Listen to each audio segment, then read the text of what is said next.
So for this one, we'll use the dataset 1. For this, we'll use the dataset 2. Both. So let me give you a background. I don't know how much you all are acquainted with Prowess dataset. You may have heard. Have you heard? You have heard of? No. So Prowess is a farm level or company level dataset, which is maintained by a company called Center for Monitoring of Indian Economy. It gives you data from the balance sheets of farms from the registered industrial sector of India. It doesn't cover unregistered sector. It covers most of the farms in this data set are listed in the majority of Indian stock exchanges. So these are essentially the big industrial sector or of India. So how is it, the question that comes to your mind, that should come to your mind, whether is it representative of the farms in India? More or less, yes, because Prowess gives you more or less the farms in the Prowess gives you the 70% of all the economic activity that is done from the registry. If registered industrial sector in India produces 100 Indian rupees of output, the farms in Prowess gives you about 70% of that. It covers much higher in terms of the taxes because these are big farms. This gives you a lot of corporate taxes. So if you think about taxes, these farms cover about 90% of all the taxes, corporate taxes and excise taxes collected in India. So these are essentially, these farms comprise of an essentially a dominant percentage of the Indian registered industry. And it cuts across all the manufacturing sectors of India. All the manufacturing sectors of India. So let me open one and give you an example. And the data, the couple of few advantages of the Prowess data set is, first, it's a panel. So it tracks farms over the years. Each and every farm it tracks over the years. To understand what is going on, we need a panel level information at the farm level, because you understand for the same farm what is going on over the years, how the same farm is behaving over the years. That's why panel information is very crucial, right? So this is one main advantage. The other main advantage of Prowess is it gives you the trade information at the farm level. So you know at the farm level if a farm is an exporter or not, a farm is an importer or not. You still, if you go back to the ASI, you know farm is an importer or not, because it gives you information on imported inputs, but only ASI starts giving information on exporter from 2016 onward. Before ASI didn't have any information on exporters. So that's why Prowess is important, because it gives you a lot of trade information, gives you a lot of unique information that you don't get in other data sets. So let me open the first one. So you can open a do file. So this is, I'm pretty much sure you've done this. So what I'm doing is, yes, any questions as of now? We haven't received do file. You haven't? We haven't received do file. Oh, okay. You haven't even. You can write the do file actually. Okay. So do you guys send the do file or do you want to write the do file? However it works. Yes. That would be, because that way you can write the do file. You know how to write the do file. Then it's there. I'll go back and check. Wouldn't be a problem. Then you have a hands-on experience to write the do file. This, if you're an applied person, whichever field you are, this would be your bread and butter. Believe me. More or less. If you're in applied fields. To write commands. If you go work even in the technological sector, you will be using, maybe you'll be working in the technological sector, you'll use Python, but you have to write command files. Okay, so let me reload the data set first. What I'm doing is I am clearing my matrix, I'm clearing the data editor, and I'm loading the data set first, which is the data set 1. You can load the data set.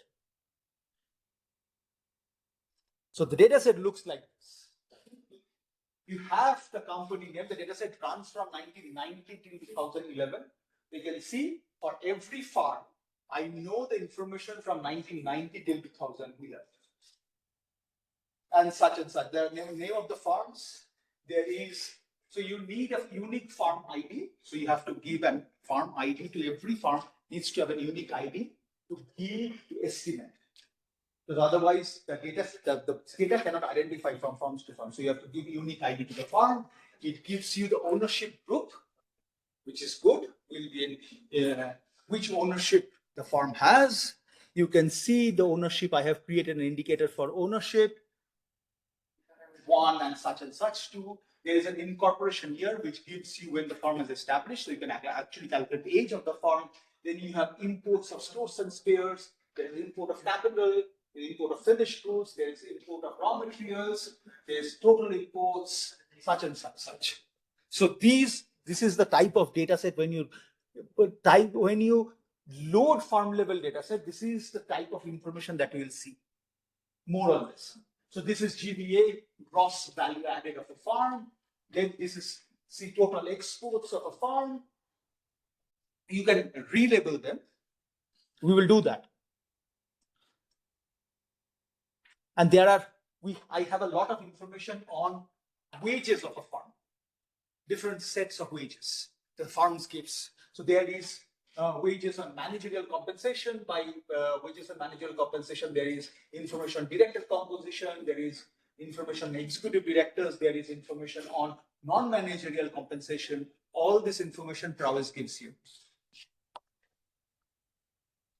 So what we'll do is, first, let's do exporters versus non-exporters. This was actually the foundation of the heterogeneous farm theory, whether exporters are different from non-exporters or not, or importers versus non-importers. So what we'll do is, first, because exporters, what you need to do is, you need to first, because not all export farms or farms exports every year. What I've done is I've first replaced total exports. You can label first. So what you can do is, you can label, let's say, var total X as total exports.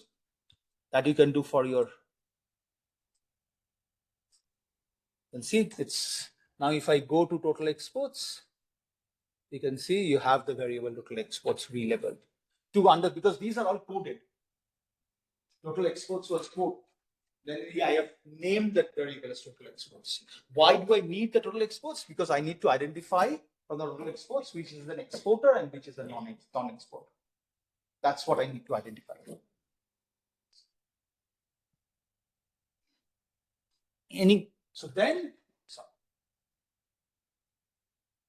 Then I have total exports replacing as 0 if there is no information on total exports. Because I need to know which years or which farms does not export. Because I need to define the exporters versus non-exporters. Then I generate a variable called exporter, which takes a value 0. Now, how do I relabel this? I relabel exporter is equals to 1 if total exports is greater than 0. If total exports, if your farm is exporting greater than 0, then simply exporter is equals to 1. Then what I do is I'll see whether I have actually created that variable properly or not. Now that means the exporter will be a dummy variable. It's a binary indicator. I need 1 for an exporter and I need 0 for a non-exporter. That's what I need to do. So let's see if, so first I create this. We used to do like this.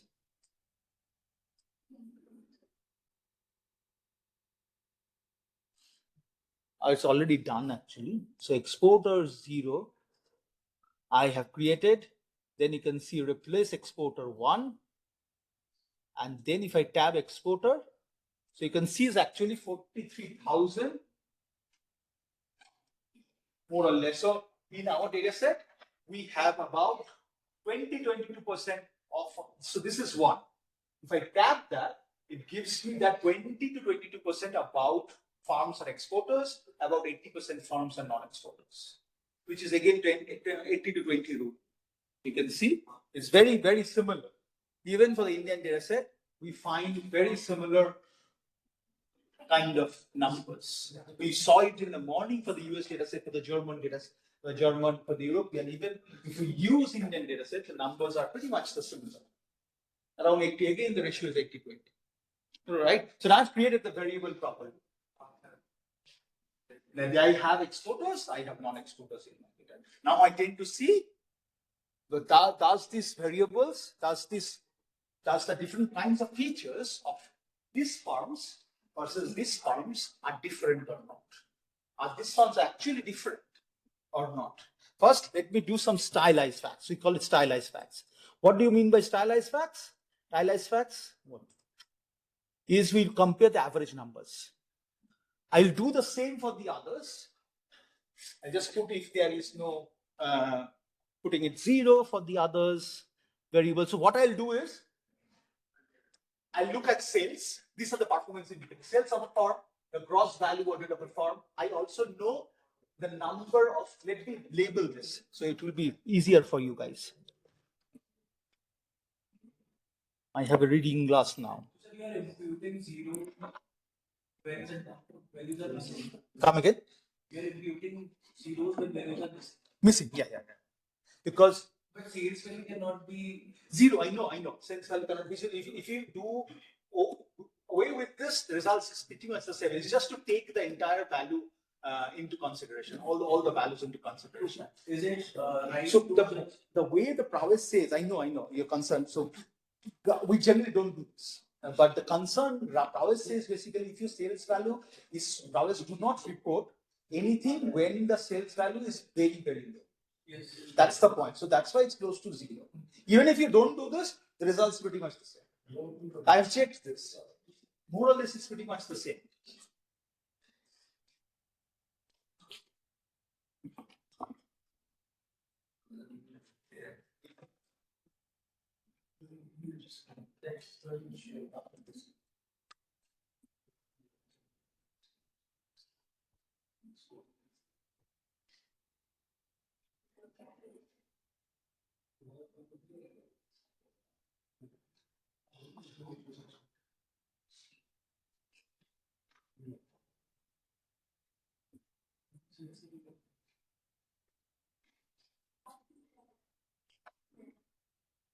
Even when we do gross value added, what we actually do is you'll see a lot of, when you look at the data, you'll see gross value added is negative in a lot of cases, which is an accounting error.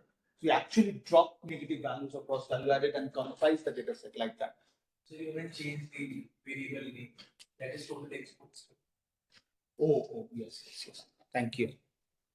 See, these two glasses, I'm not.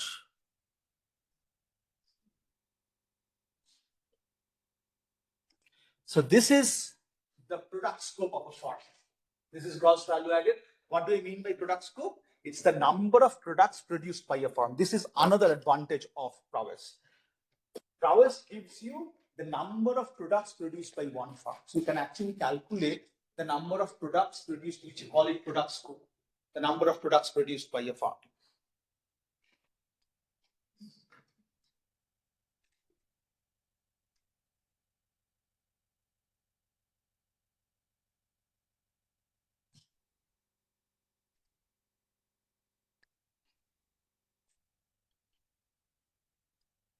This is total imports.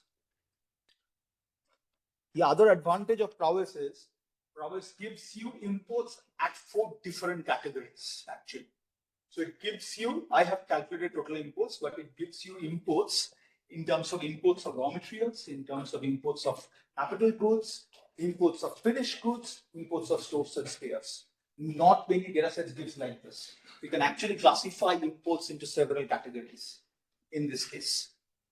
So I'm just including total imports here. we can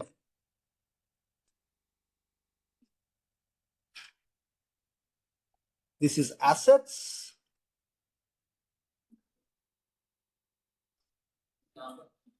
The other advantage of prowess is these two variables. This is also absent in ASI. This is the foreign technology transfer. The firm has spent on foreign. The firm has spent on the foreign expenses on foreign technology transfer, and this is R&D. R&D CC means basically this is capital and current put together. So R&D also is not given in the ASI. So you know the amount of expenses done by a firm on research and development. Because these are all like very good advantages of using prowess. So you know the innovation expenditure of the firms as well. Let me change.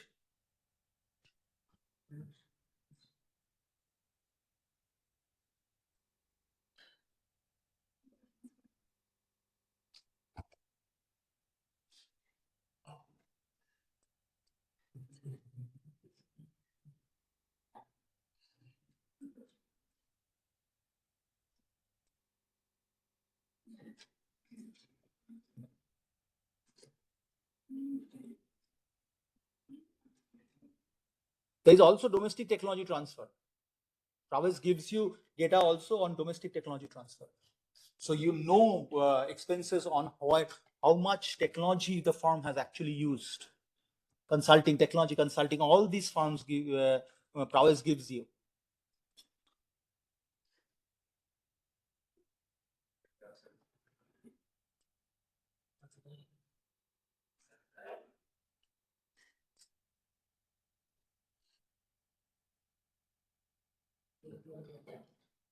These are the ones are the inputs of a prowess of a firm.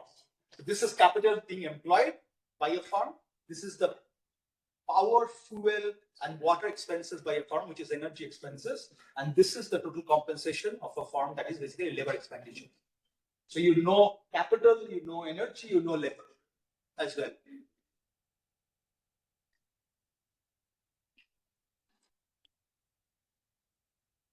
So all this made prowess very, very popular.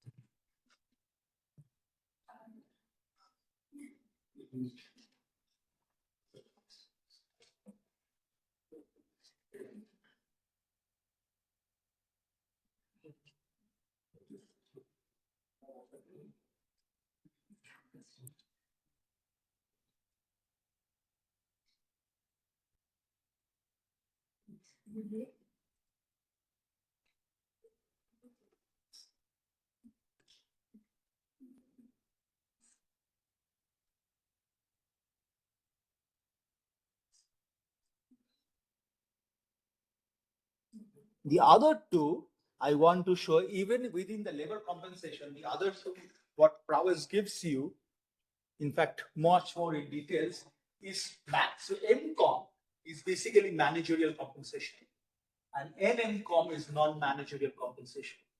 That means this is the amount of money that has gone to managers of a firm. This is the amount of money that has gone to non-managers of a firm. So this is also crucial when you want to understand the labor market changes. I have a paper on this. Let me.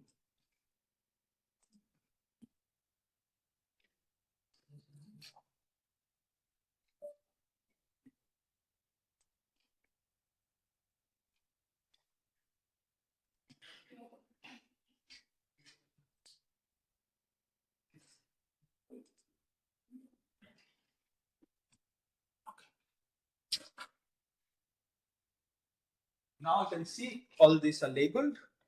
So I have a paper on managerial on India, actually utilizing this. We will do tomorrow, just to give on this about managerial and non-managerial, to see whether India's trade liberalization has different set of effects on managers versus non-managers of a firm. We find there is a significant effect that happened because of trade liberalization on Indian managers versus non-managers. Okay, let me run this. I hope I have labeled them correctly. Let me.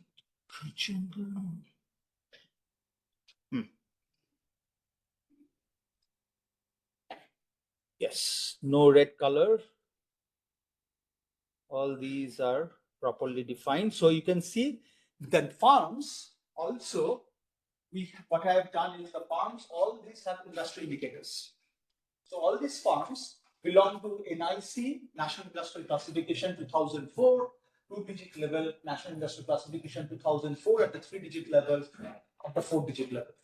And I've mapped this also with the NIC 2008 classification because this is the current classification that farms gives you, the farms industry classification. Then I have to go back and match with this because I need tariff level information. And the tariffs come at the industry level. For any farm belonging to that industry has the same amount, as an exposure to the same amount of tariffs. The tariff doesn't vary by farm, it varies by industry. The disaggregated, it varies by product as well. The best is actually the product level varieties, but then you have to know which product varieties are they just put the farmers producing, which we don't know in Indian case.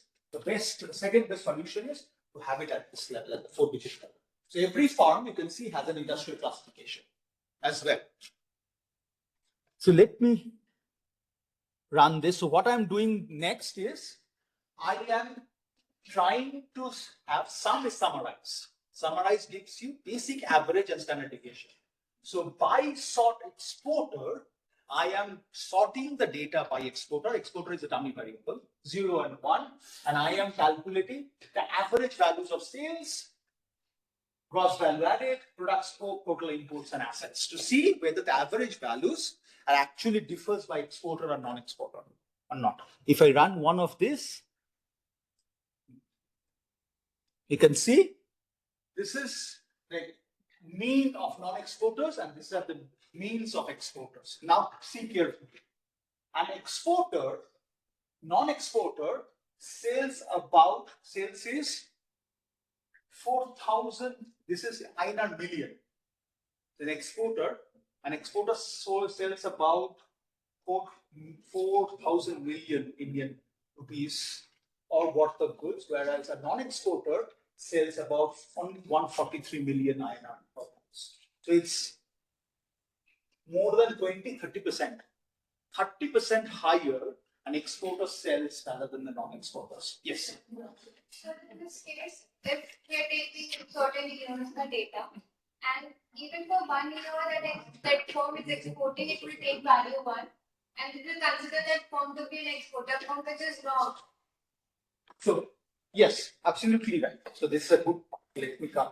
So what we in general do is, otherwise, if you take one quick, what we do, we create an average for all the years for that farm. If the average is greater than 0, then we classify it as a non-exporter.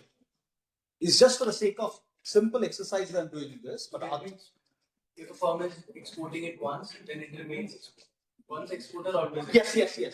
If the value is greater than 0 average across all the years, then consider it differs. Even if for 1 year. So when I'm averaging over all the years, if it's one positive for even 1 year, it will become positive, right? Then you classify it as exporter. Yes, absolutely. Do file. Please, absolutely. It should. I am absolutely. Yeah. Zoom out. Ah.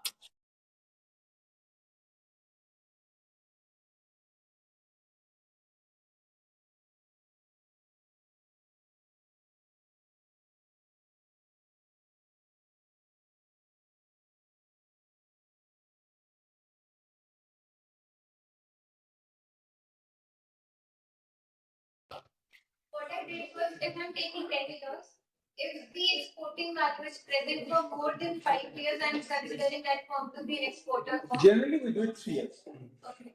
3 years is the standard. If you have exported, let's say I have 10 years of data. If you have exported more than 3 years, then it will consider it. So that is also fine. I'm not considering like 1 year. Yeah. Absolutely. So it's just you take the average over the years. She made a good point. So what she made the point was, you can imagine when I'm classifying the exporters, I'm using 1 and 0. Now it so can happen that a farm which has exported for 3 years. I have 10 years of data. The farm is exported for 9 years and not 1 year. For that 1 year, the farm takes a value 0, and for the other 9 years takes a value 1. So in my sample of non-exporters for that year, that farm is included.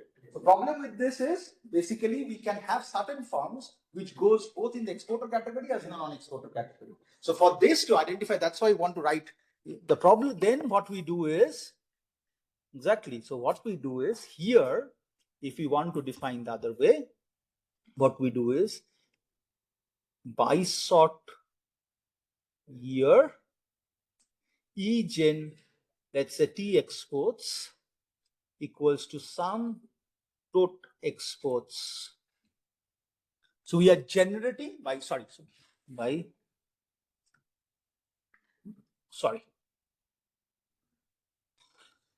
So what I'm doing is by farm ID. Okay. Every farm, remember, every farm has a unique ID. Okay, so by farm ID, for every farm ID, I'm creating total exports across all the years for every farm. So what it will do is that new variable, it will sum this variable for every farm. There will be one value, just one value. That's what we are trying to do. That you can do it as average as well. I can do it as mean. It will be exactly the same. If the point is, if over the years you can put it this in range as well. If it has taken over more than 2 years, more than 3 years, however you want to do it. But the point is to just classify, separate out the control group, which is, let's say, the non-exporters versus the treatment group, which is the exporting parts. So you can also define this way. And then it's the same. Then you can define generate exporter again. So we can do this and see. Let's see. Dot expose, no, sorry, it's not dot x, sorry.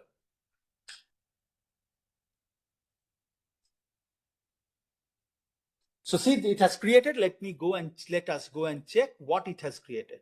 So you can see there is just one value for that farm across all the years. Now it has 0 if that hasn't been exported at all. So you can then we can create another exporter.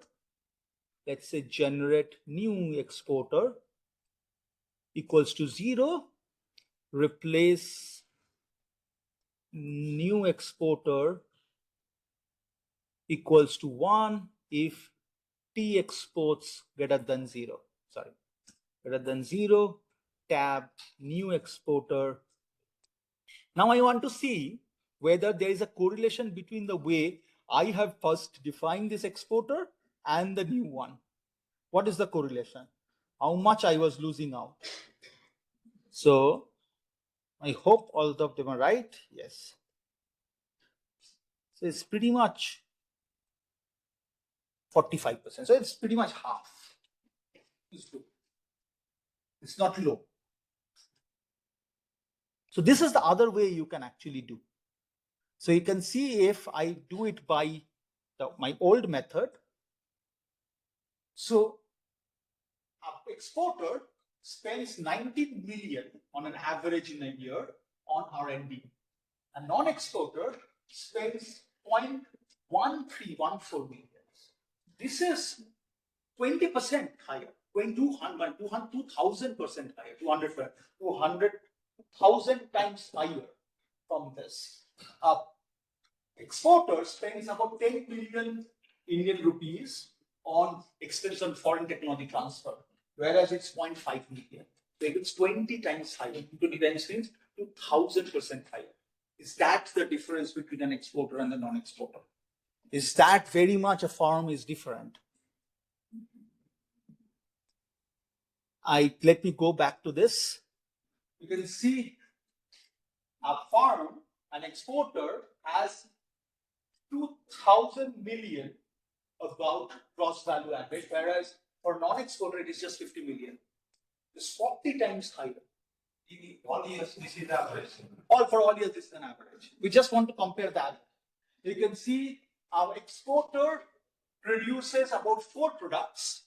This is the products, the number of products. For a non-exporter, it produces on average 1.5 products. Assets, an exporter has an assets of 4,500 million INR. For a non-exporter, you have only 200. So again, it's very much 200% to 20 times higher, 2,000% higher. So exporters are very, very different than non-exporters. Even for Indian, any data set you pick up, the exporters are very different than non-exporters. This is the performance variables, right? Let's go and check whether does they differ in terms of inputs or not. Inputs they use. Capital employed, you can see an exporter uses the amount of capital they use is 3,000 million. The amount of capital they employ, and this is just 1 to 37 million. The amount of energy expenses is 171 million, 9.5 million. The amount of wages they give, total amount of wages, average wage is 230 million in a year. This is 12 million. This is again 20 times higher, which is 2,000%. Let us go and check whether how are the managers and the non-managers get paid if you work in an exporter versus non-exporter. If you're a manager and exporter, an average exporter shells out 222 million Indian rupees for paying out managers. Total, I'm saying an average. An exporter gives 9. So you can imagine an average salary. If you're working for an exporter, that means you are getting 20 times more salary or more if you work for an exporter versus non-exporter. But non-managerial difference is not that high. Sorry, managerial, non-managerial difference is very high. The point being is very, very highly different in terms of even the salaries you get when you are work for managers and non-managers. So, but all of this, what I have calculated is average numbers. We do not control for any unobservables. Let us check if we control for unobservables, then does the difference still hold? What I mean by unobservables is, you can see this I'm regressing now. Regressing cells on exporter variable. So the difference would give me the difference between an exporter and the non-exporter. What I'm doing here, I'm controlling for firm fixed effects. You have all done econometrics by now, I'm pretty much sure. You're aware of this term called fixed effects. Right? Fixed effects, you control for the unobservable characteristics. Now, a firm might have certain unobservable characteristics that I'm not controlling before. Here, I'm controlling for firm characteristics, unobservable characteristics. And here, I'm controlling for industry, because certain industries might pay more than other certain industries, which I don't observe.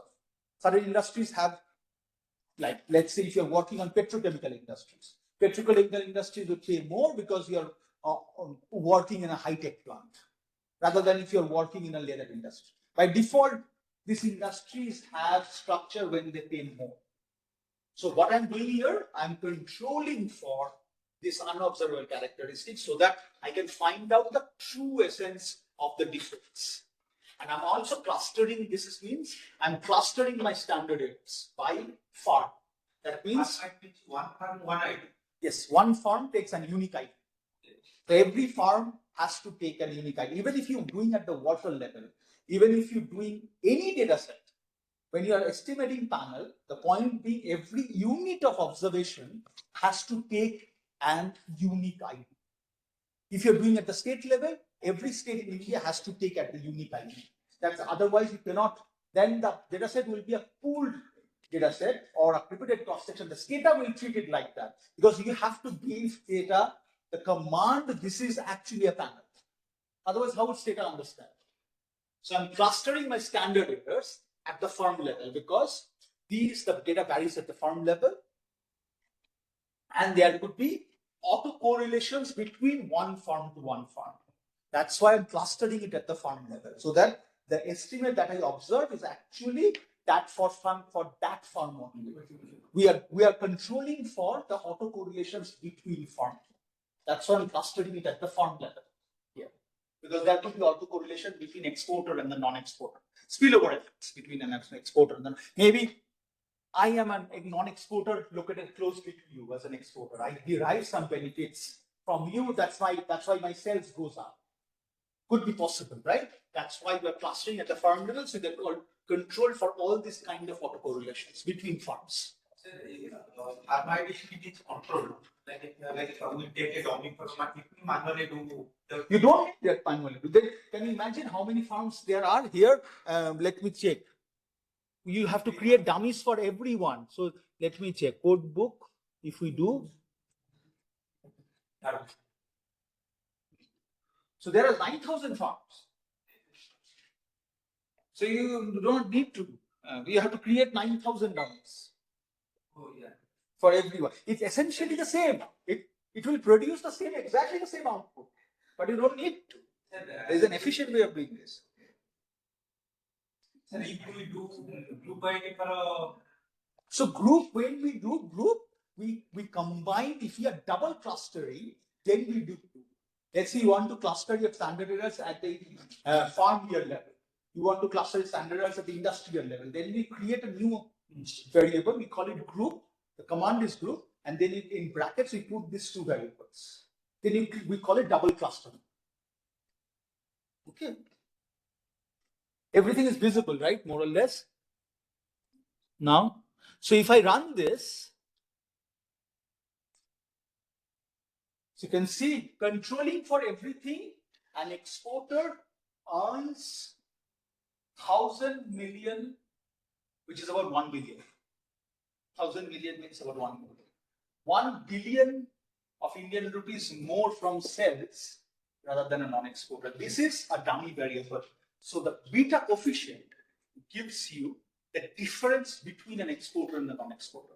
It's a relative, it's not an absolute effect. It's a relative effect between an exporter and the non-exporter. And this is highly significant. So an exporter in India controlling for everything earns 1 billion more rupees than a non-exporting firm, which is huge. Can you imagine 1 billion more in sales than a non-exporter? So that different an exporter versus non-exporter is. And this is controlling for industry. This is controlling for, what does it say? This is, what does it mean if I control for industry fixed effects at the 4-digit level? That means this is actually a within industry effect. That means a farm within, let's say, the leather industry, for example, earns, an exporter within a leather industry earns 1 billion more than a non-exporter within the leather industry. A farm and a textile industry earn 1 billion more than a farm within a textile industry. That's why I have controlling, because otherwise, if I don't control for this, then it could be between, it could be within, I don't know. That's why I'm controlling for, and this is, you can imagine, this is 4-digit industry. This is as disaggregated it can go. Even at this disaggregated level, the numbers are so high. If you go up, the numbers would be more actually. So this is even controlling for this, and this is similar for, if we do product scope, the number of products produced, you can see even within a narrowly defined industry, our exporter produces about 1.5 products more than a non-exporter. This is a relative difference again. Okay. And this is highly, you can see the p values, these are highly significant.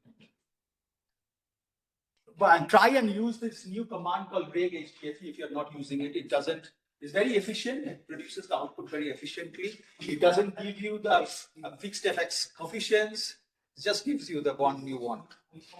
Huh? Reg HDFE. I'll give you the do file, so don't worry. So there is now a new this RCC diagram effect.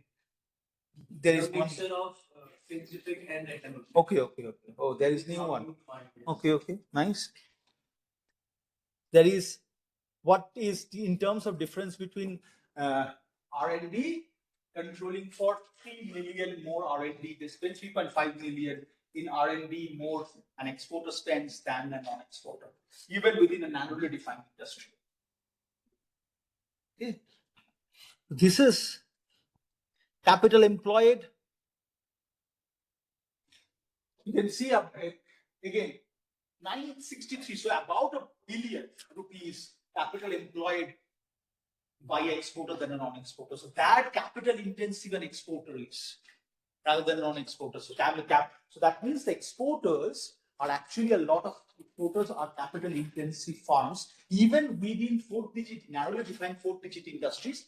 You can imagine, even within this narrowly defined industries, an exporter uses that amount of extra capital rather than a non-exporter. So how different firms can be? Sir, capital intensive means we have to defend it by employment. You can deflate it, but however, because capital employed means even if you deflate by employed, the numbers will be very high. So it's basically the amount of capital employed by a exporter, non-exporter. Yes, if you actually want to have the true essence of capital intensity, then pay by output, pay by sales, however you want to define. The number will be pretty much the same. It will be very, very high. I wanted to show you the amount. That's what, nothing else. How much they are. And this is wages. So an exporter spends 57 million more in wages than a non-exporter. So it's a large farms, they give out more money, they employ more capital, they spend more on R&D, they sell more. So whatever we have seen in terms of theory is actually true. You can see, even How kind of productivity to export? Oh, that is very difficult. That brings an exercise to do. That's not easy. The cutoff for productivity, where the farms switch, is very interesting, obviously. But we have to calculate the productivity distribution. You have to observe an average farm where they're exporting. You have to normalize that to 0 to see where the cutoffs is actually where the farms are switching. But there, I'm pretty much sure that would be a class interval. It cannot be just one number. It's somewhere, around that number, the firm switch. So let's see whether is it similar for importers versus non-importers or not.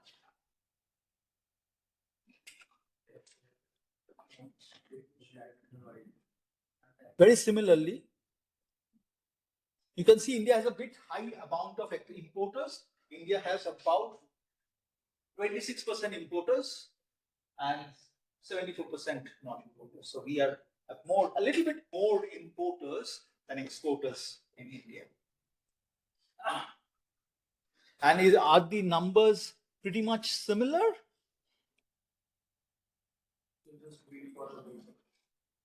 So an importer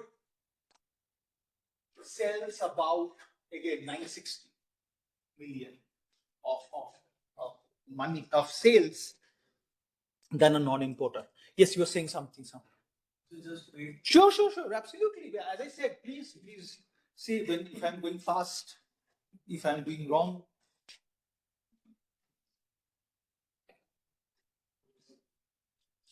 Here, so when you created that exported again and new exported again, the correlation was 45. So what does that mean? Doesn't mean not that way if I define it that way. Like the new exporter is the one if you want to truly define. So what I'm doing is the way I defined it, I am aggregating a lot of variables together. So that's not the right way to do it. Even if I do the way you said it, the numbers will be much higher. Yeah. So 45% means basically I am more or less half of the exporters of your group and my group are 7%. And I am, so my estimates are basically the way I defined it, my estimates are lower. Because I am taking an exporter to both the groups. So it's actually pulling down the values. Or pulling up the non-exporter values and pulling down the exporter values. So the difference would be larger if I do that way. And if you, the way you actually said, that actually that's the way to do it, the numbers would be much higher. Because I am offsetting by including the same farm into taking out from one group and putting into another group. What is the ideal way then? The one we did it the new exporter way. That should be like it. If I use the product scope,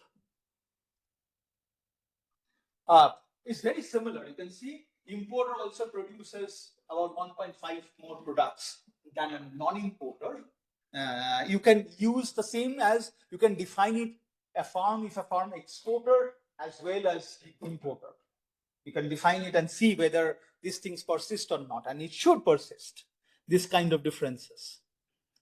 An importer, for his amount of, you can see an importer spends about 2.74 million more in R&D rather than non-importer. Sir, if we make another value from openness, like the exporter divided by sales. The export divided by sales. Total volume of export divided by total sales. That's exporting intensity. It's the same. However you define it, it's just the theory doesn't change. When you have a very strong theory, you change the indicators, that the theoretical implication of the result will change. It will the coefficient will obviously change, but the essence of the results of the implication will change. The significant, it will be significant.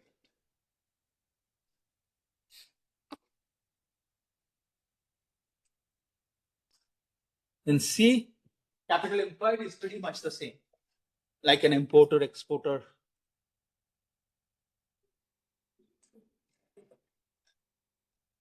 Its number of the wages is also the same. So the point being, if you work for an exporter farm which involves in trade, you get more money.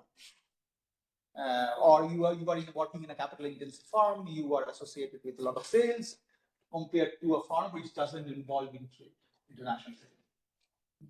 These farms are generally MNC. These farms are generally MNC, big farms. Big farms.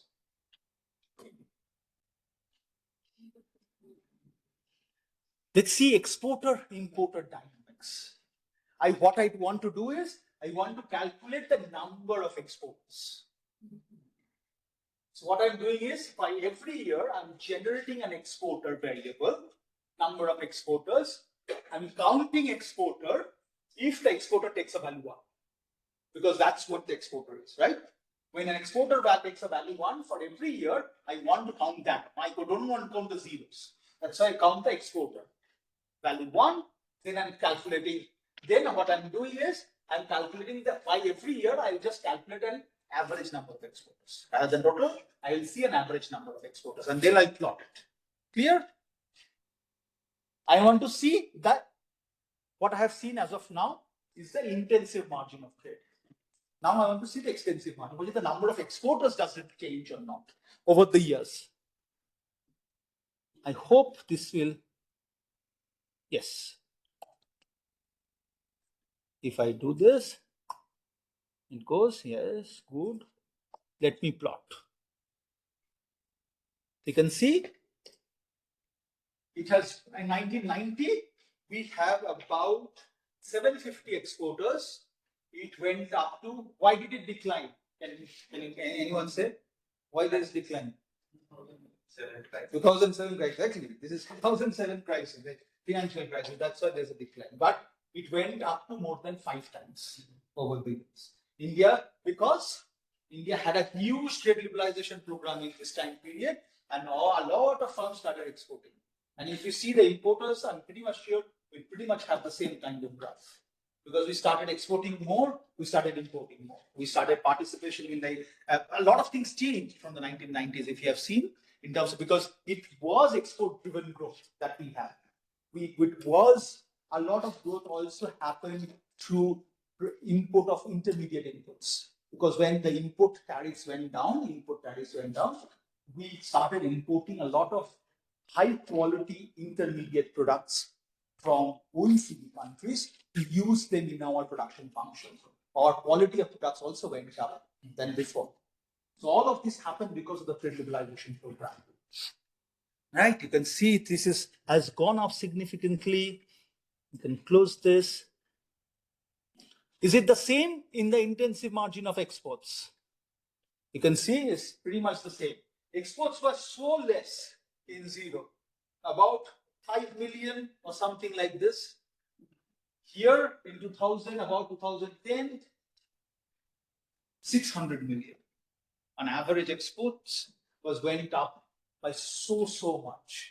So we had a huge increase in it, especially from here to here. If you see, it's actually true, and India had the highest growth rate ever recorded from 2001 to 2011. That was the highest growth rate ever recorded in India. And this is actually very much driven by participation. One of the reasons, there are many reasons for one event happening. One of the reasons was this high export performance by India. You can see this increase, compare this increase, this first decade increase and this increase. There is structural break. This is a structural break, yes. 2000 was a structural break because the reforms almost ended. The tariffs started dropping and started ending. Here, people were still understanding what is going on. Once the tariffs started, the licensing of the industry started also happening from 97 to 2001. Boom, it started happening there. And we had, or not only this is manufacturing, if you go back and see services growth, this is 2001 is a cutoff because that's a Y2K problem they have. If you know of this Y2K, people didn't know if this 2000 comes in the number, in the computer might not take because binary, all the zeros, computer might not react. Once this problem was solved, then there was a huge service outsourcing started happening here. If you plot for services data, you'll see exactly similar picture here as well. From 2000 onwards, the outsourcing started happening. India started exporting a lot of IT services. So a huge amount of growth happened in this point in time in India. And this was a crucial or very important time of India's growth rate, because even if not this, if you talk about also the social sector, so in 2003-04, there was this Manrega was written, and a huge amount of poverty alleviation happened because of Manrega. There are many, if you want to read, there are many papers which have been done very carefully on Manrega. Right now, I don't know. I have heard many things about Manrega now, but the first 5-6 years, 2004 to 2011-12, there was serious work done on Manrega, and a lot of people were lifted out of poverty because of Manrega. So a huge amount of social, not only social, international progress, international trade progress we made, participation in world trade, we also made a lot of progress in terms of social sectors as well. You taking people out of poverty. Growth is happening, you have more revenue, and so you can spread out society. Exactly. It has to happen across the sectors, right? If you see the importers is also pretty much the same. We have about 1,000 importers, and 3 times again, the drop is because of the 2008-9 crisis. It went 3 times. But it was just opposite to exports.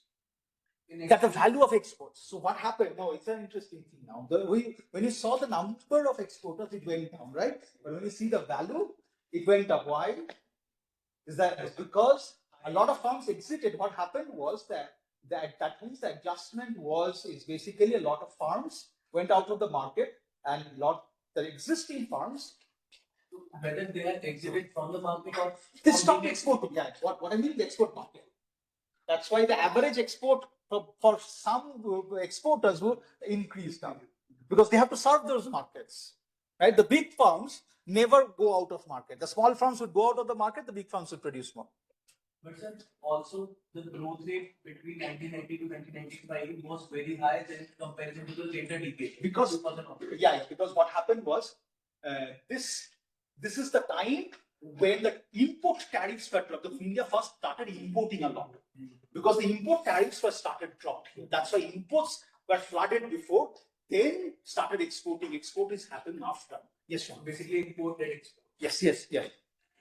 लेकिन ये 8-9 में तो पूरे world में crisis आ रहा है, तो वो एक्सपोर्ट हमारा इंक्रीजिंग क्यों रह गया? इंपोर्ट तो हमारा घटा, वो समझ में हाँ. पर एक्सपोर्ट में वो उसका इम्पैक्ट क्यों नहीं पड़ा? Exports were para actually. So if you look at what in India happened was exports were para. Basically, the exports, if I divide it by countries, if you go to the product level data, you will see the exports to the US and the EU drop. But what happened was they exposed to us Middle East, exposed to Africa, exposed to other countries in this compensate for. So overall, there was this is for the registered industrial sector, few firms, they didn't actually they diverted exposed to other ones. So overall, that's why we see here the increase.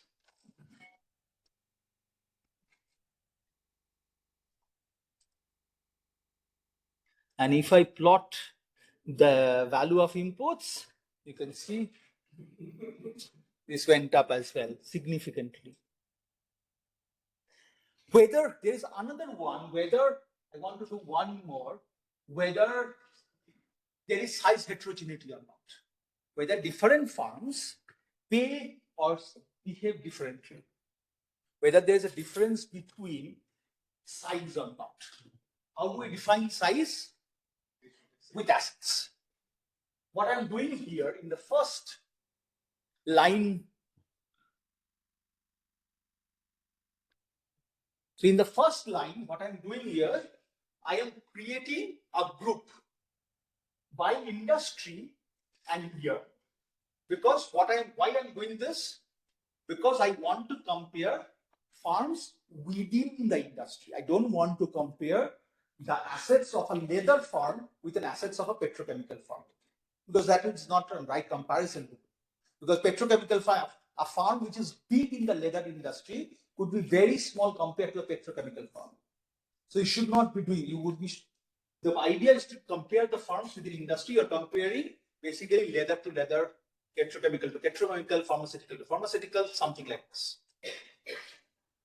Then I'm creating this mean assets by farm. By every farm, I'm creating the assets, average assets of a farm over every year within that group. And then I'm calculating the mean assets of it. Okay. And then I'm dividing all this into 4 different quartiles. One, this is a 4 different, you can do it 10, is exactly the same. You can do it quintiles, however you want to do it. This means a farm which has average assets over the years, more than 75 percentile of the industry that the farm belongs, is the big farms. Size 4, 50th to 75th size 3, 25th to 50th size 2, less than 25th size 1. So these are the smallest farms in that industry. Quartile 1, quartile 1, quartile 2, quartile 3, quartile 4. You can do it by median, you can do it quintile, you can do it decile, however you want to do it. It's exactly similar command. You just change 4 to 2 or to 5 or to 10. Very simply. So what is TA? Come again? Oh, 10. Temporary. I'm creating a temporary that will be replaced by this.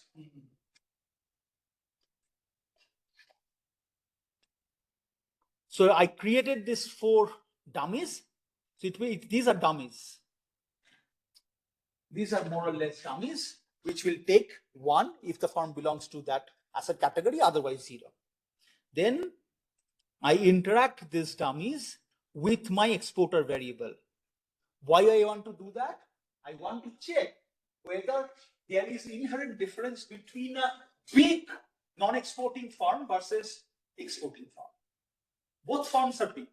I'm an exporter, you're a non-exporter. Whether still the differences lie or not. If I run this, is that I'm the same command. Sales on the interaction terms, sales on these 2 interaction terms, sales on the 3rd quartile, sales on the 4th quartile. And I'm controlling for the same fixed effects. You can see even, so bigger farms, so you can see, this is interesting. In the small farms, there's no difference. But the big farms still have difference. The farms which are above the median still has large differences being an exporter and the non-exporter. This dominates by almost more than 10 times, 1000%. So big farms still differ being an exporter and the non-exporter. But when you go to the small farms, or the farms below the median, small and median farms, there is almost no difference between an exporter and the non-exporter. Oh, so again, these are relative effects. These are all relative effects. This one is comparing a farm which is a non-exporter but belong to the highest size category. This is comparing a farm which is a non-exporter in the third quartile category. This is comparing a farm which is in the size category of 25th to 50th. So this is a relative effects.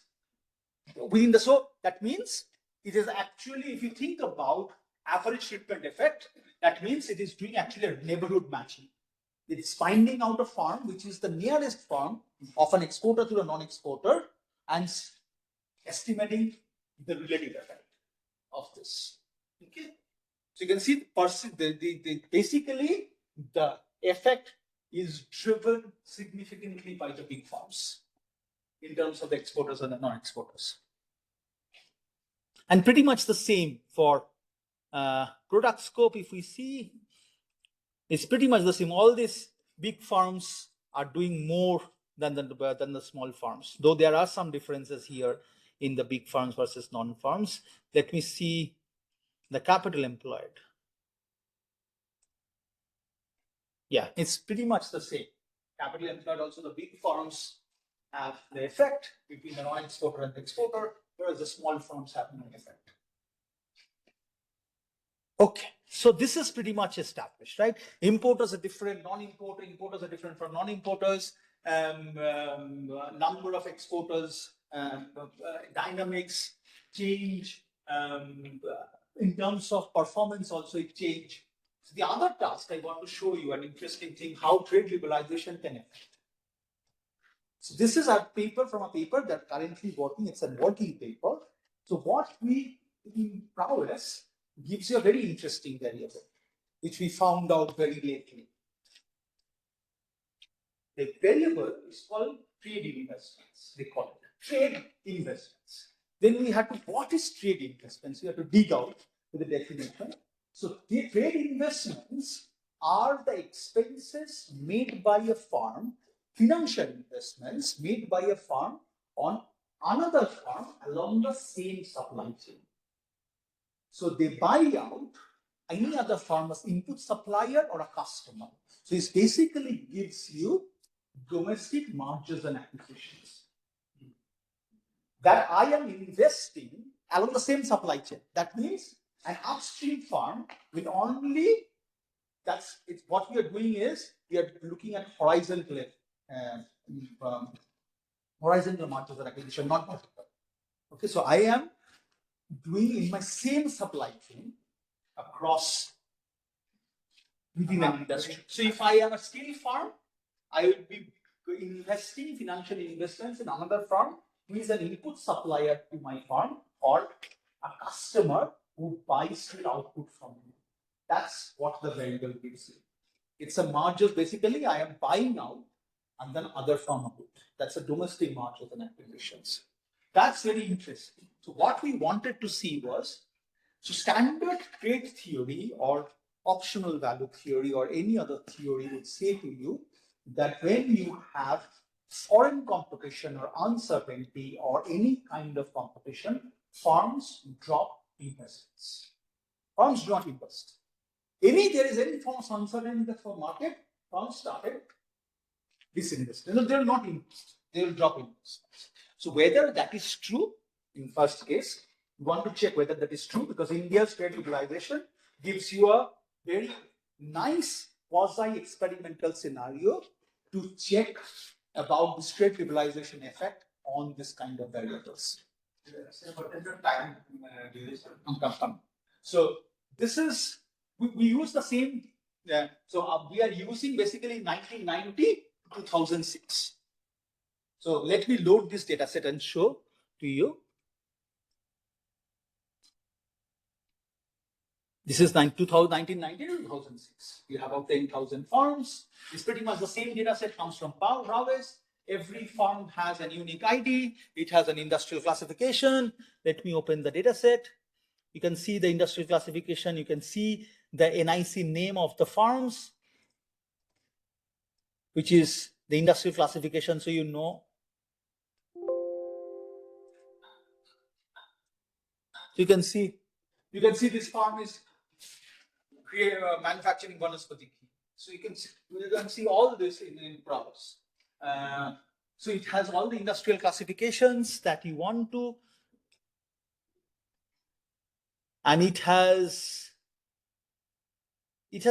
bit of more information. It has also the share of Chinese imports. We're checking with something happening with the imports or not. It has exports information. It has but the two important thing that we'll be utilizing is this tariffs.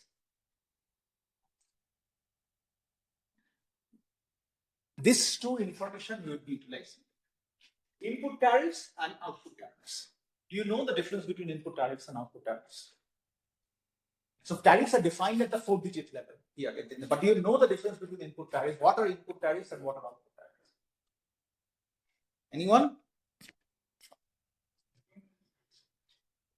Output tariffs are tariffs when a foreign firm is coming to our market to sell, or when we are importing any finished products. That's an output tariff. When you're importing finished products, that's the tariff. You can see what was the trade liberalization program. This is an average. India had 218% tariffs in 1990, and it went down to 51%. You can imagine how this is just for 1511, which is producing ghee and stuff. Input tariffs are the one which are applied on if you are importing inputs from abroad.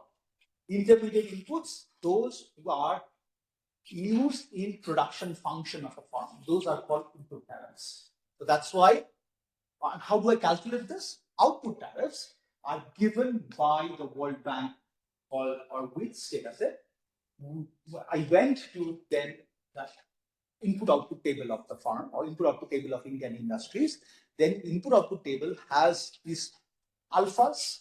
You remember the alphas of input outputs, the coefficient that which industry uses what amount of output of other industry as an input to produce output.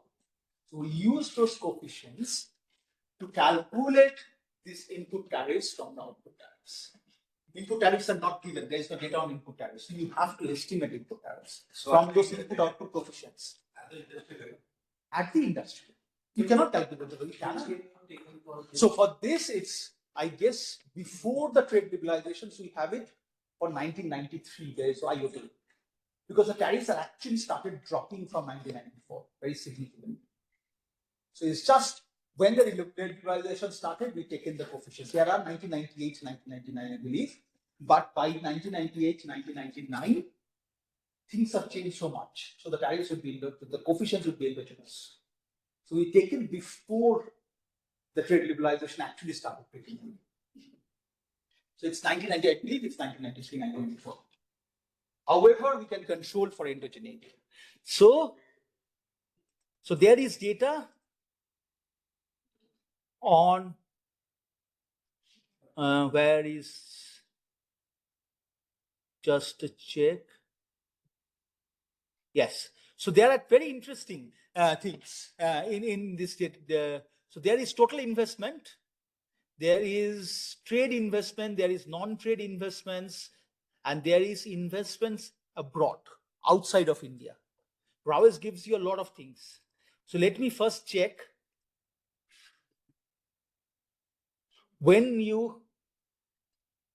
So investments, I label the variable you can see as total investments. But for investments, you need to do zeros because you don't invest every year.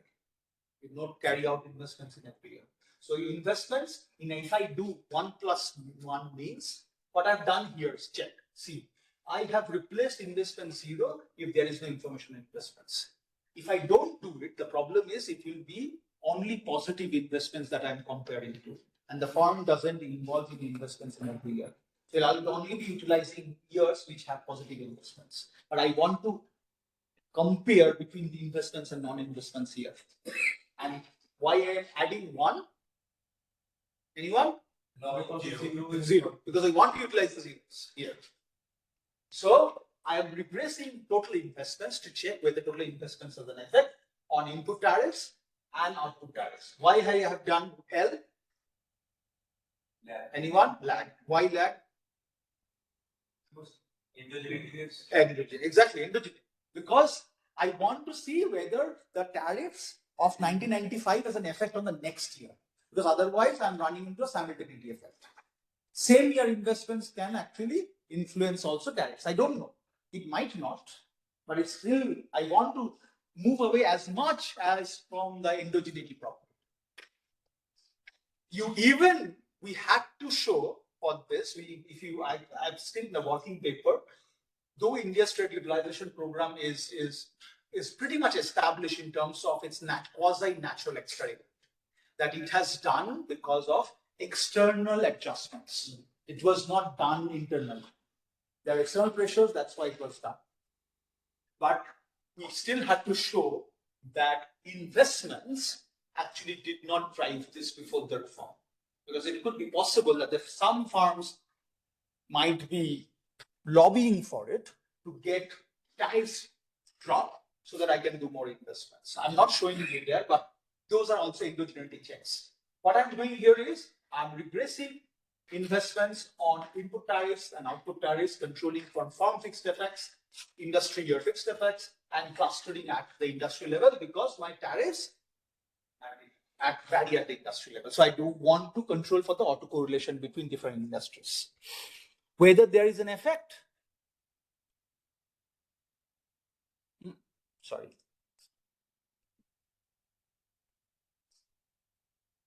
Let's see. We found no effect. See, there is none effect.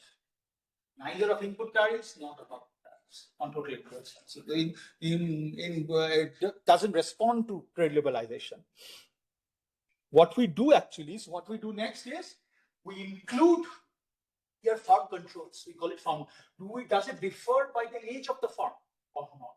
I have also defined a quadratic term to see whether there is a nonlinearity involved because new firms maybe invest, old firms do not invest. It could be possible, right? I'm just controlling for the age of the firm to see whether there is any differential effect or not.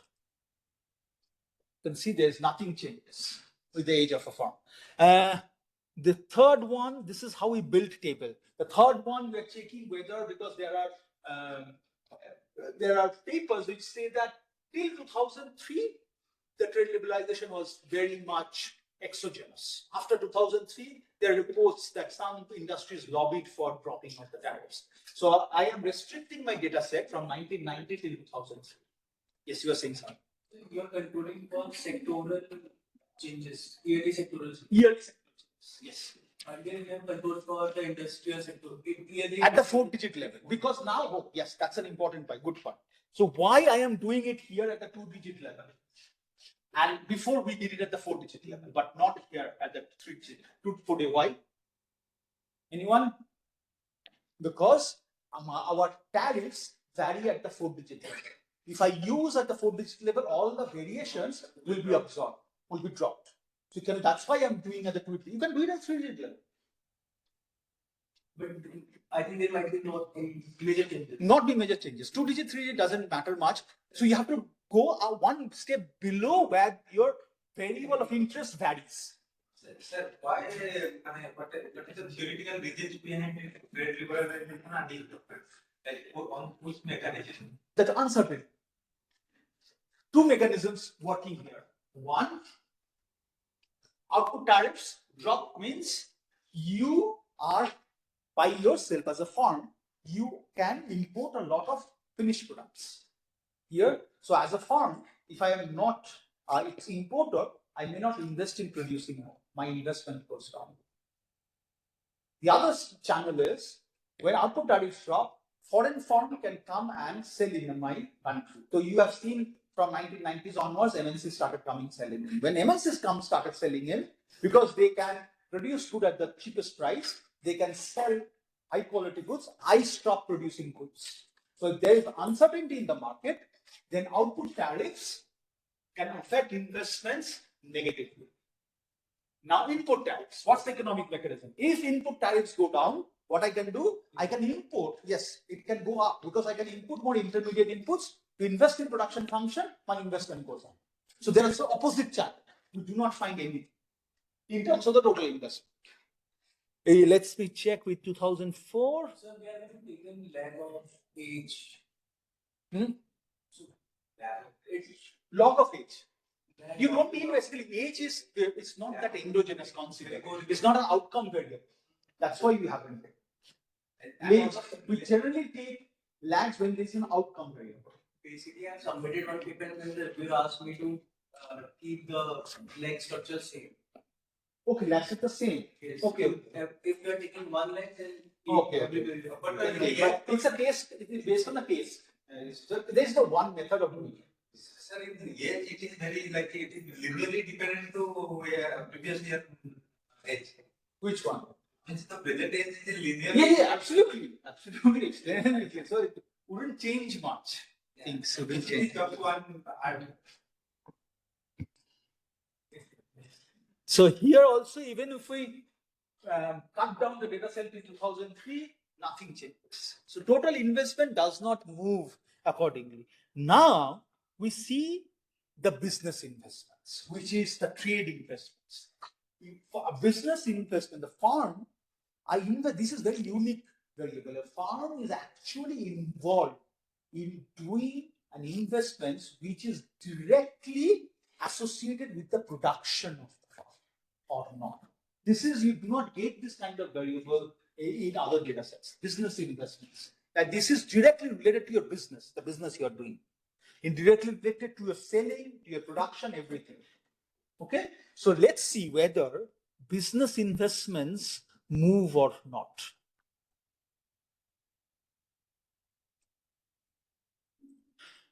And see, we have some evidence. No evidence on input tariffs, but there is a positive effect. What does it mean? The positive, what does it mean? The coefficient means what? Is a positive effect or a negative effect? Negative effect. Is drop in tariffs means drop in investments. Is positively correlated. The movement is positively correlated. That means when there is foreign competition in the market, when competition goes up, investments go down. The lower the tariffs mean, the higher the competition. Because now foreign firms can come and sell to your market. The lower the tariffs is, the higher is the competition. For example, the lower the tax is, the higher is the competition. Exactly the tariffs. Tariffs is form of a tax, right? So if 10% drop in tariffs would have about 0.5% drop in investments. Business investments. The farm would drop about 0.5%. Investments. I can get it like why it is output tariff means. Output tariff means final goods. Okay, so I think is it positive? So It's positive means output tariff is going down. The investments is also going down. so if output tariff increases, then investment goes up. It goes up. But it can output tariff, but the point being here, output tariffs actually went down. It didn't increase. It went down, that's why it also went down. The phenomenon is output tariffs went down. So what is the channel? The sequence. So this one, output tariffs went up. Just to say the other thing, output tariffs went up, this will went up. Yes, absolutely. Because output tariffs went up means less competition. Yes. So the investments will go up. This is in competition is going up and up because the less the tariffs is, all the MNCs coming in and selling in our market. That means the farmers is unsure of your sales. My sales. Is someone will be buying my product or not? No, I'm unsure because there are higher competition in my market, and I am not doing investments there. Why should I do investments when there's uncertainty in the market? This is what the theory says. If you go to the theoretical mechanism, that's what the theory says, that higher competition brings down innovation investment. They perform because these are long-term investments. Business investments are long-term investments that you offer. This is what the theory says. So if we reduce the tariff, then my consumers my welfare goes up. Consumers' welfare goes up. More or less, that is more or less established. But this is that is a bigger picture scenario. This is not from here. There are many aspects of tariffs going down. Good. So this data can be used for the export the domestic industry lobby groups to increase that. Do you think they use data? Their intention is that. Do you think? Do you think the monetary policy group of the RBI has anyone who is a monetary economist? No. No, anyone. Not a single one who is a monetary economist. How does it not the monetary policy? That's the point. That we don't have we don't have any monetary policy. Chetan Bhatta is not monetary policy, monetary economist. He's a macroeconomist, but he's not a monetary economist. It's different. One who works with monetary policies, there are macroeconomists who works in monetary policies. So I don't know they will use it or not, but they don't use data much. I mean, the business groups will always ask for high tariffs, so that their product will go away. No, not always. Business groups which are very efficient, they don't care much about tariffs because they are MNCs. More big business groups are MNCs. They are selling already on different markets, so they can shift profits from one market to other market. So not always the business groups would kind of lobby for higher tariffs. But this Indian tariff liberalization was externally managed more or less because it was part of the commitment of the external adjustment mechanisms.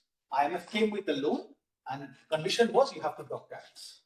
You have to allow, so if you have read, for example, the recent trade talks between the India and the US, India want this 25% drop. The tariffs India had 26% or 25% on all goods that has to be dropped. So what the US said was we can drop it at the 10% level for what the UK has currently in terms of especially the aluminum and stuff. But in return, they want access to the agriculture market in India. Which that means you can imagine if you have the agriculture market access, that means you have US farms. That means the tariffs on those products will go down. That means the US farms can sell agricultural produced products in Indian market. That means the output tariffs on those products are going down. The competition of the local farmers is increasing because they have to now compete with the US farmers in the local market to sell their products. So what is happening with the output tariffs? Competition is actually increasing. So that the problem is, that means it can drive out investments. I would be very scared to do investments if I have to compete with US farms. That's what is happening here. If I have to compete with foreign farms, people get skeptical, farms get skeptical.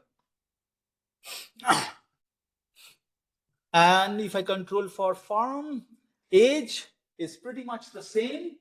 It actually increases a bit, about 8%, 0.8%. If I restrict it to 2003, it's still about 7%. So nothing changes. Even if however I want to do it, nothing changes. Something change in the non-business investments. Let me check whether there are any effect. No. Sorry.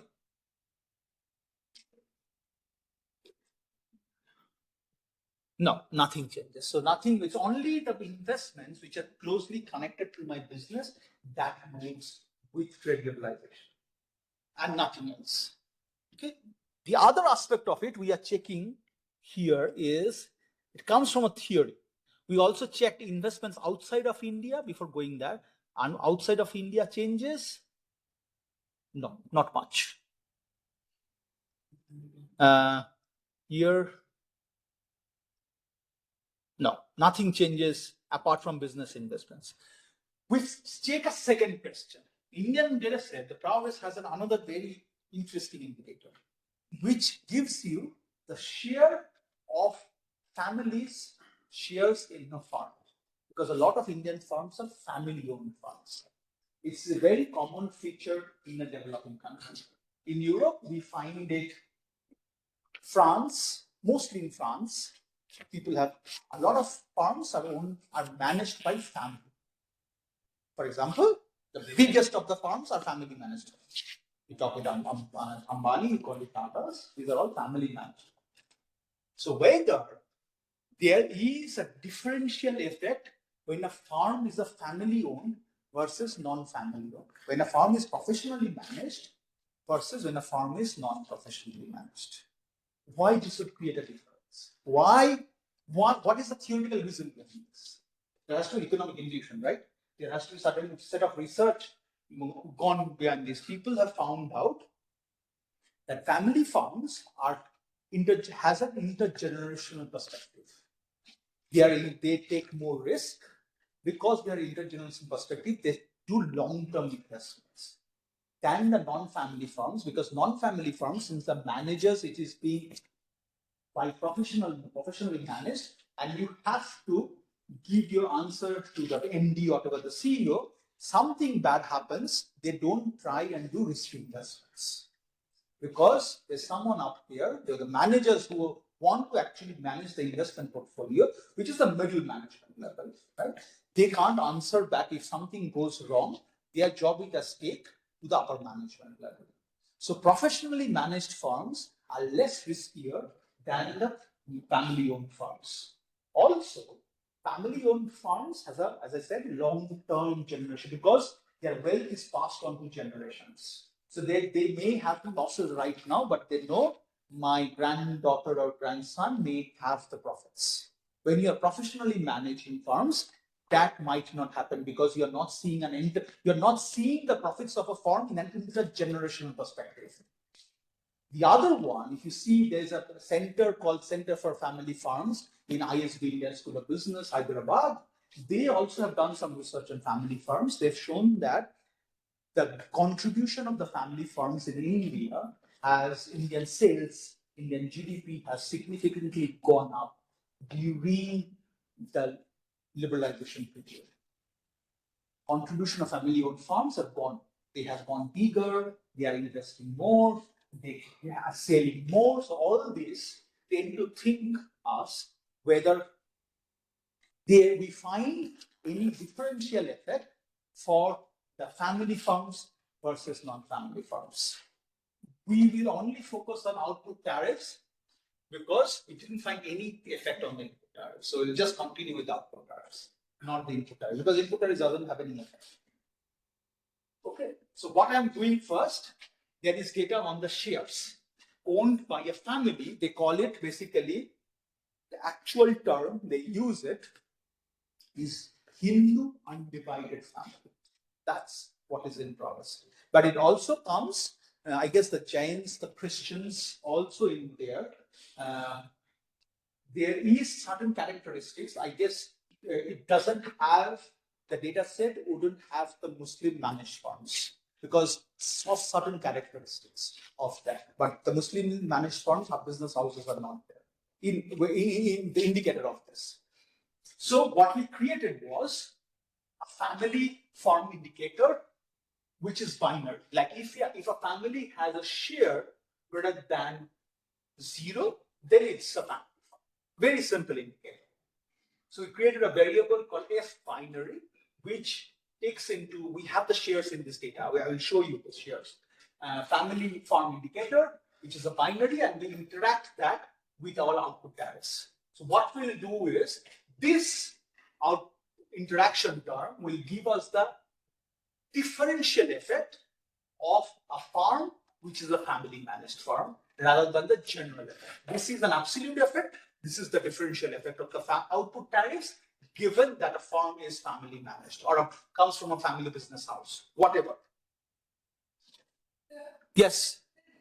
This also deals with the principal agent problem. Can we relate this? Yes, absolutely. It also deals with the principal agent problem. Yeah. One aspect of it is the family farms. Why family farms would behave differently to the principal agent problem? Exactly.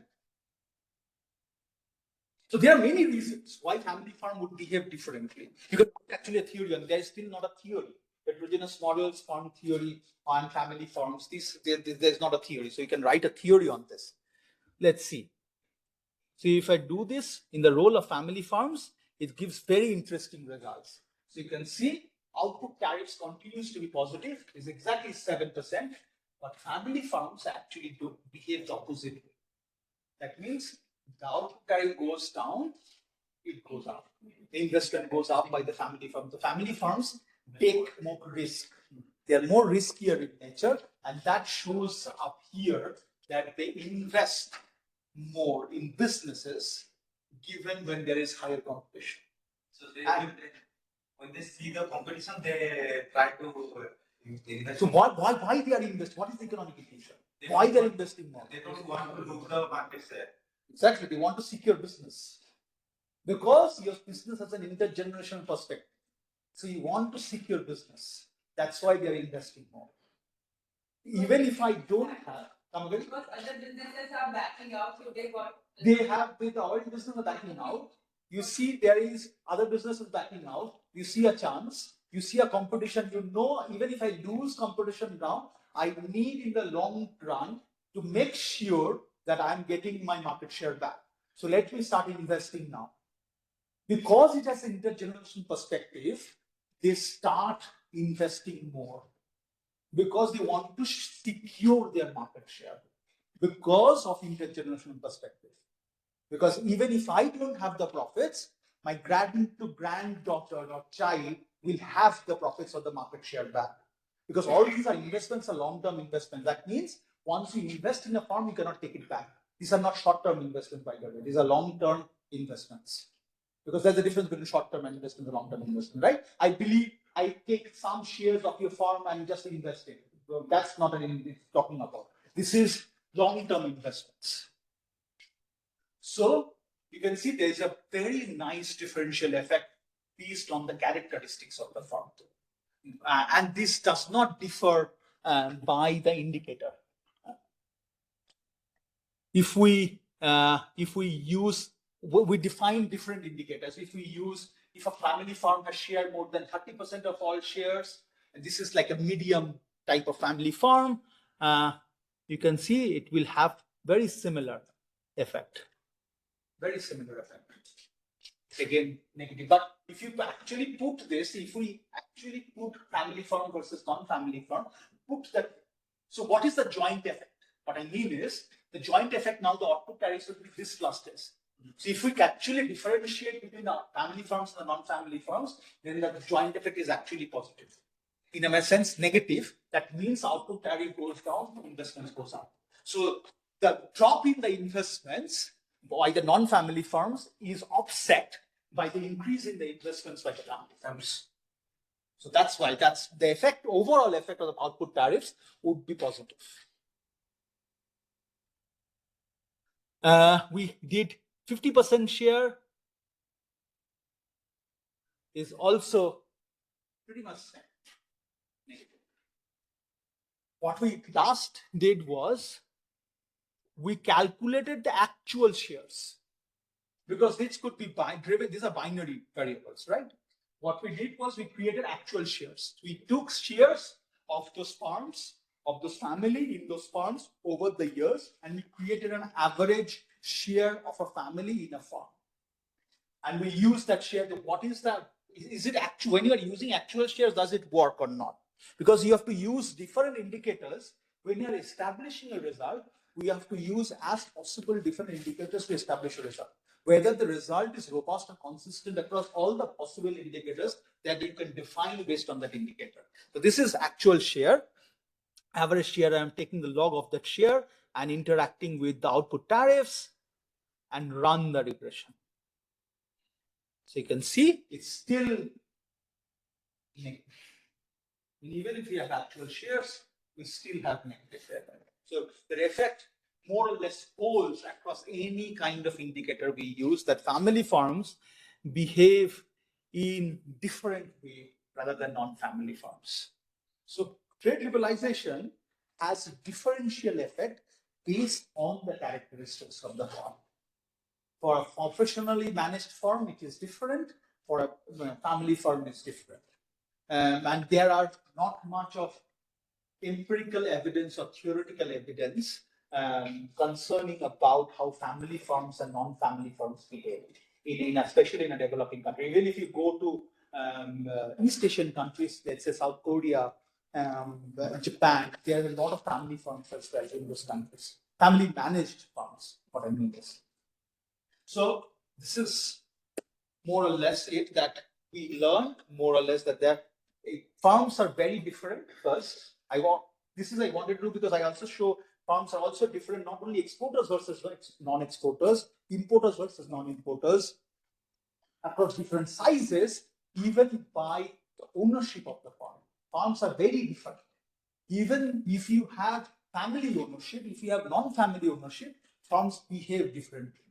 Even within the same, all these are given because we want to check within the same industry or not. Even within that industry, a family farm versus a non-family farm behaves differently. Even within the leather industry, your farm is family managed and non-family managed, they behave differently. Someone would invest more, someone would invest less. Because there's a theory behind this of these two farms. Why did you did see quartiles? I have done quartiles as well in the paper, but I'm not showing you here. We have done quartiles as well. Yeah, we have done quartiles.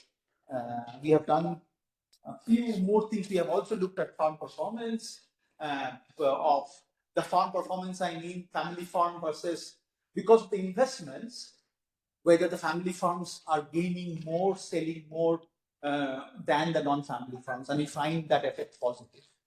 That because of these investments, the family farms are selling more than the non-family farms. So that we have also, because the investments might have to result in some certain outcome, right? I am doing investments, my sale has to go up, and we find exactly that to be true, that the investment, that the sales of those farms are going up. Not exports.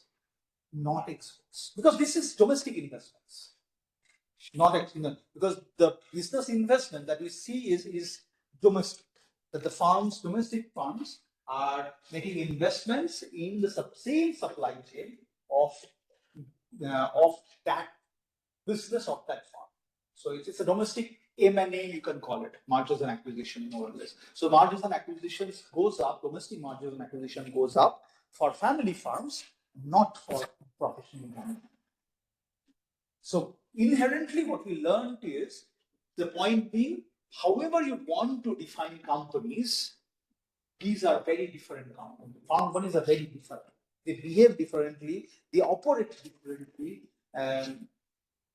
So that's why we see so very differential effect on certain policies on farm level outcomes. It's any policy you can take, any policy, it's not about trade policy. Any policy change we take, we see differential outcomes because farms are inherently different by characteristics.